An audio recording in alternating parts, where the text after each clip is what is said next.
Bakçinek yerini aldı. Beyaz bayrak havada. Start verildi ve Bursa'da Altılıgan heyecanı başladı.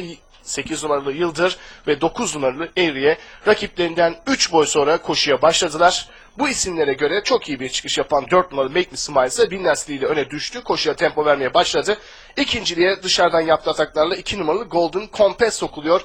Bariyer dibini ise tercihleyen 5 numaralı İskoç Kızı oldu ki İskoç Kızı buralarda tempoyu arttırıp öndeki Make Me Smile'ı takibe aldı. 4 boya kadar çıkardı farkı. Son 800 geçilirken Make Me Smile. İkincilikte İskoç Kızı. İskoç Kızı'nın 3 boy kadar gerisinde 2 numaralı Golden Compass, hemen dışında 10 numaralı Claritas var. Beşinciliğe ise bariyer dibinden buralarda 12 numaralı Wonder Boy sokuluyor.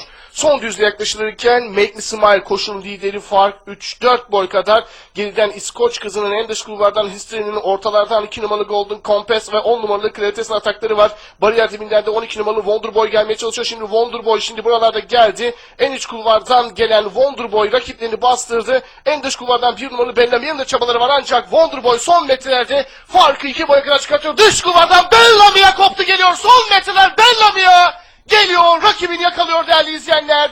1 numaralı Bellamy'e mi kazandı yoksa 12 numaralı Wonder Boy mu koşudan galip ayrıldı? Bununla ilgili kararı varış hakemleri verecek. 7 numaralı Saltworth ise koşudan 3. olarak ayrıldı.